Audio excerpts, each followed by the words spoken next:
Tell him, Steve Dave. So you worked a shift as a security guard? At the UPS facility in New Jersey. It was an overnight shift. It was like... Why did you get the job? Were you about to get married or something? Or? No, I just was only working like 15 hours a week, and I needed to try to find another job to get it... Because you had a host to make at least triple figures a week. Because you had a host of crappy jobs. Like right before you got married, you started getting like jobs that like nobody would want, like working in the Sears loading dock at fucking 4 in the morning and shit. Yeah, which I remember you claimed you saw a UFO once. Yeah, I did see a UFO once. You were in the parking lot and you were waiting for your shift to start. You know, we'll talk about Sears later on. Go ahead. All right, so I had to go and I had to wear a uniform too. That was even like more... What's it called? Humiliating? Yeah. That's the word you're looking for? And what was the uniform? It was like a baseball cap, a blue shirt, a black tie, Dickie pants, like those Dickie pants, and real shoes. What did they arm you with? Like you didn't get it. Like you got a flashlight, that was it. No cuffs? No. Nothing? I wasn't allowed to even touch anybody if anything went down or anything. They told you that? They said you can't touch it? No, I was supposed to call the police if something bad happened. Nothing happened within that shift, though, I'm guessing. No, probably because of my fucking stellar work. Nothing happened that night. Right. But the day after aliens attacked and blew up the fucking place. So so what was your job? You sat there and... Yeah, I was going to relieve a guy. I got there and I was... No, we're still talking about the security guard job. I arrived at the job to find the guy I was when you relieve the guy so he can go home. Right. He had been working for over 30 straight hours, so he was like. No, as soon as he said that, we were like, I don't want to fucking do this shit because I'm the next one. Well, because I knew that it was such a shitty job. That's why they couldn't even find anybody to take the job so this guy could go home once in a while. So he shows me very quickly what my duties are, and then he's out the door, and I'm there. So there's no formal training for you? No, and this is like a huge complex too. It's like a gigantic warehouse where all the UPS packages are coming in, and I guess their biggest fear was that employees were stealing stuff. I was going to say, what were you securing? So you sit by like a door to make sure that nobody's carrying away packages? Well, no, yeah, you sit by a door where every employee has to leave the facility to go home. Okay. Why only one shift, I guess, would be the question. Because the thing was that when the employees who walked through, when their shift was over, there was like a little gate that they walked through. And the guy before he left told me that there was an alarm that would go off for every 5th person, but nobody knew it. And it was just this alarm, and when every 5th person walked by, I had to wand them with something, and then check their bags. Probably a wand. Yeah, that's what I said, right? A wand.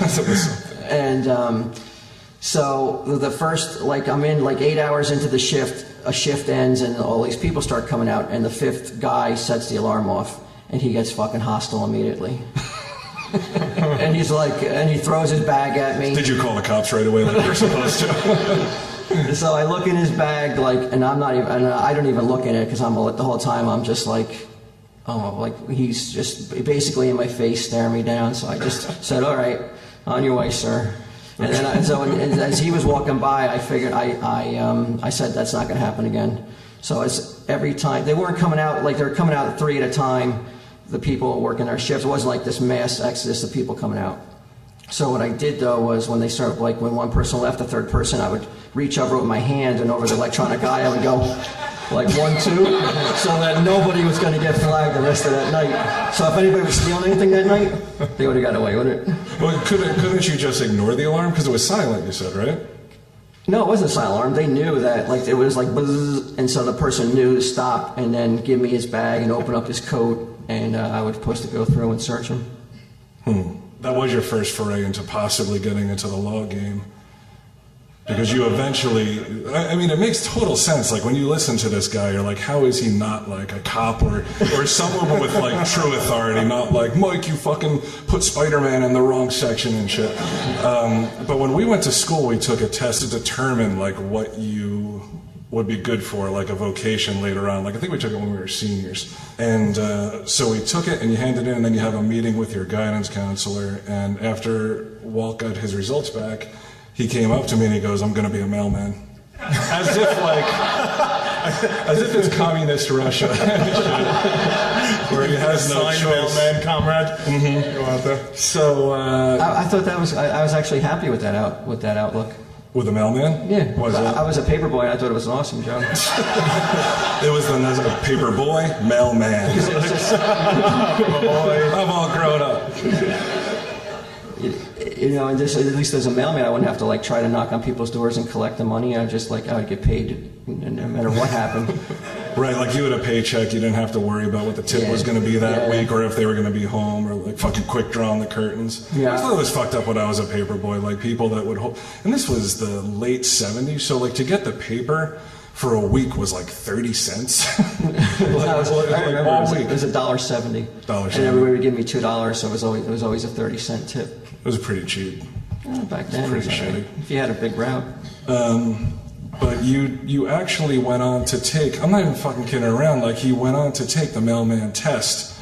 It was years later, right? Well, I actually, like I said, when I saw what I was supposed to be, I was like, yeah, like your I future want was to do that. cut out. Like you were 17, and you were like envisioning yourself. What job could have came up that you were like, fuck no, like I'm not doing this?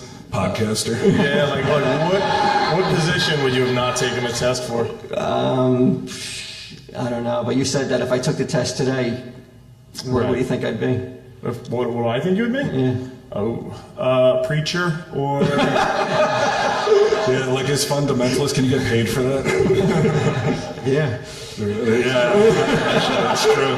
A lot more than this. But you went on to, because I remember when we were at the rec, when we were working at the recreation center in Highlands, you would practice.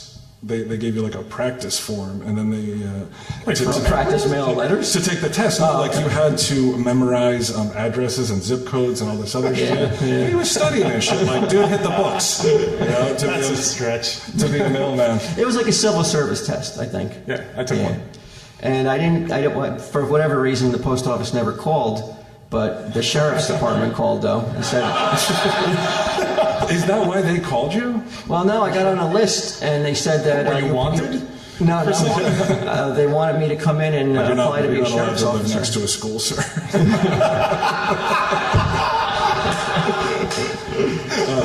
They wanted you to come in and apply for a sheriff's officer. Yeah, I guess I had gotten a high enough score that We'd be wasting this man if he were just to deliver letters. He has so much potential. Fuck his guidance counselor. He remembers talking about addresses. And my fiance at the time was like, "That'll be a perfect job for you," and I was like, "I don't know." I mean, sheriff's officer. Sheriff's officer. Or what year was that? That was 92 or 93? I think it was 90. 90. So I started the ball rolling to become a sheriff. I was going to clean up that fucking town. Like Sheriff Lobo and shit. It wasn't a sheriff though. No lie to these guys. It was just anywhere they were going to place you. They plug you in anywhere they need you. Like if they need you in the. Did you go out and buy spurs and shit? Like you were ready to go. They would say if they need help at the jail, the county jail, you'd go in and be like a prison guard one day. Mm-hmm. Then you'd have to there would be warrants that you could actually go on busts and stuff. And they said most of the time it was drug related and things like that. I mean, I was actually going to carry a gun, and.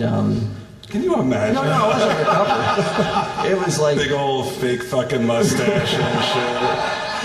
How much is the Mary Jane? Yeah, yeah, exactly. What this motherfucker say? I see you are smoking bones, fellas. So you started the process. Start the process, and my wife is she's my fiance at the time, is like, you can do this. And there were no two ways about it. She was like, not like you can do this. She's like, you are doing You're going this. to do this. You're working 10 hours a week. You're making $50. You're spending 49 of it on comics every week. You got to fucking grow up. So You're not a paper boy anymore. So I gave up the dream of the mailman, and I started pursuing the sheriff. You didn't tell the guidance counselor, did you? No. The same guidance counselor that he thought was his fucking grandmother. If you heard that show. So Walter, how'd that mailman thing work out? I'm sorry, Grandma. I've let us all down. You smell like Mary Jane, Grandma. So where was I? I'm sorry. So your wife was like, you're going to take the test. Yeah, so she's like, go through with it, at least see it through, and like she thinks it's going to be my career. And the whole time I'm like, I don't know about this. This is not something I want to do for the next 30 years. And I hadn't even seen anything yet. So I got there and I say that about everything. I started the interview, and the first process, and it wasn't that bad. It was just a couple questions, and that went well. And the guy said, we're going to call you back for a second thing. And the second level was I would actually go into the prison. The county prison. The county, and they were going to give me a tour. Like a scared straight type tour? Yeah, and I guess to see what kind of reaction I would have. Mm-hmm. And that was terrifying, the drive into there. Was it just you, or were there other guys there too? No, it was just me and two other officers were going to go into, and they were going to show me what my responsibilities would be within the walls. Was it like a big prison, or was it was a little bit to me. I mean, it looked scary and fucking intimidating to me. I was petrified. Right. I didn't show it though. I wanted to be a bad. Cold as ice. Yeah. Yes. I was just like, I had my chest out. The steely gaze. I didn't look away from anybody. I looked everybody right in the eyes. I gave that firm handshake. At least I thought it was firm. Right. Until I fucking met a real sheriff's officer and fucking grinded it to paste.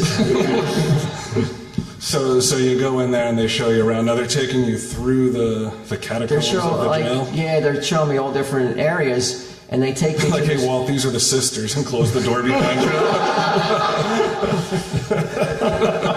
They take me into this one cell where there's one inmate in there. This was like a hazing, I thought, on their part. There's one guy in the room. You walk into the room. One guy in the room, and he's on the floor doing push-ups. Right. And he's about 5 foot tall, but he's built like a fucking tank. Like, it looks like a little fire hydrant. Yeah, he's just, there's not an ounce of fat on him. He's just one big muscle. So it's you and kind of like me. So it's you, this guy, and how many guys were with you? There's two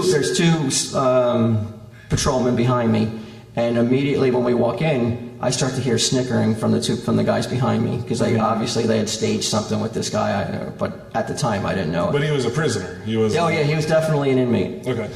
So you walk in, and they just have you stand there like this? Yeah, and then a guy jumps up like super fast and gets like this. And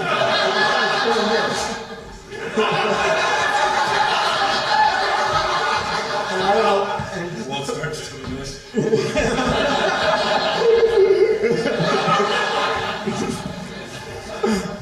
And at that point, I don't know what to do. I don't know whether they want me to push him away from me or just allow him to just keep circling me at like a millimeter's distance from my face. And he's the Indian, you're the fucking pioneer wagon, just fucking sitting there waiting for the shit to go down. So I kind of put my hands up and I step back, and they start laughing, and then they kind of shoo him off me.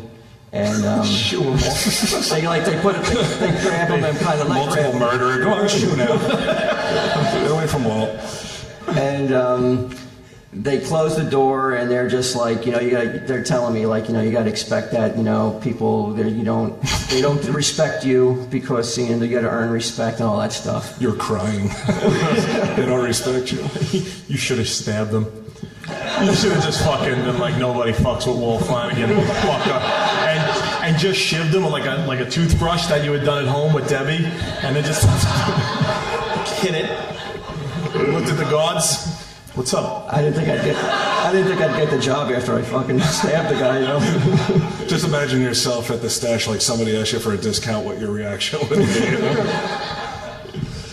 So then they take me into the last part of the tour, and there's like 5 guys in this cell, and I notice there's one guy in the way back of the cell laying down, but like with his back against the wall, and there's another guy with his head in his lap. They look like he might have been sleeping, but most people don't sleep like.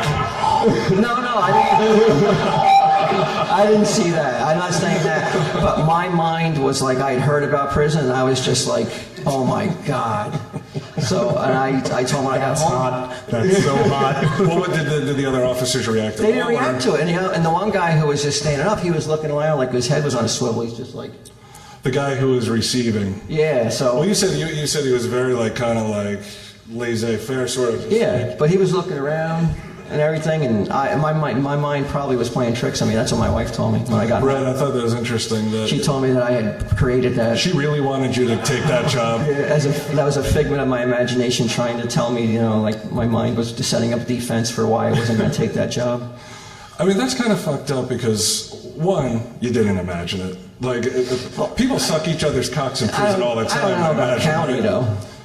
Why you think? It's like being a paper boy versus a fucking mailman. Like, it's like county jail is just like training for later on when you go to big boy prison and you start sucking on dicks.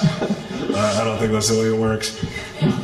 But anyway, in the for your wife to say like, oh, it's just a figment of your imagination, it's like, one, why did she take a step back and be like, why is he conjuring up images of prisoners blowing each other? Like, it could have been anything else. But she really believed that? Yeah, she thought I was creating something out of nothing, because I went home and I was like traumatized and everything. I was like, I don't want to go back. I don't want to go back. I don't want to do it again. I don't ever want to go back there. And I wound up going to stage 3, though. I was like, all right, I probably didn't. You sound more like a prisoner. You're like, I ain't going back. So I go back for step 3, and there's like one more step after that, and it's an interview with like the big wig. The wig was big? Huh? The wig was big? Yeah, he's a big guy, and he asks me, and this is pre-internet, so I can't get like questions like what are they going to ask me? So I'm like going to scenarios. They're going to ask me like, can I kill a man? Did you know what to say to that? Well, yeah, I had my answers, like if there's a sniper on a hill and he's shooting kids in a school, what do you do? That's what I thought he was going to ask me, stuff like that. Jump on the president? Like, what the fuck? What kind of questions are these? No, these are questions that I was making up in my head. That's what I was asking. What kind of fucking questions are these? Yeah, it was pre-internet, so you had to let your imagination run wild. So one of the prisoner's blowing another prisoner. What do you do? Come on, hotshot. Run home and tell my wife. Please let me quit. Deb, I'm going to be staying overnight. So what were some of the questions? One of the questions was, you're in a line of duty, and there's you got to take a shot to put somebody down. Can you do it? And I don't know whether they want me to be like, fuck yeah, I can do it. Right. Like, oh, I got like bloodlust or something. Right. I don't want you to see you being too eager. Or do I want to be more thoughtful? Like, well, that'll be the hardest decision a man will ever have to make. What did you go with? What did I go with? I went with that would be a really hard decision, you know, but if I only have a second, I'm going to put that dog down and save the innocent. I didn't say that, but I did say, of course, I mean, I'm taking this job. I know that there's a possibility that I might have to shoot somebody. Right. So I thought I answered it well. And then he hits me with a question I just never dreamed he was going to hit me with. He was like, well, what's your dream job? What are you doing tonight? I saw how long your gaze lingered on those two dudes blowing each other. What did he ask me? He asked me what would be my dream job. Oh, that's right. Man, I should have said law enforcement, right? But I just drew a blank. Probably what he was looking for, like mailman, or mercenary. Mailman. Q, what do you think? What do you think? Like, what do you think I should have said? What you should have said? Yeah. Oh, prison guard. That's what you should have said. But knowing me, like, well, what should have been my dream job? Like, what do you think his dream job would have been at that time? Oh God! I mean, you can't say the recreation center. Comic book store. Yeah, that's what I should have said. Yeah. He didn't even. I didn't say that. I was like, I would like to sail.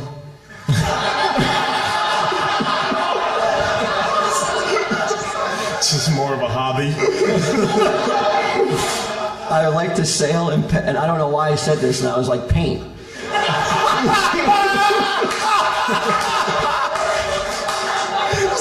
Slowly crumples up your application.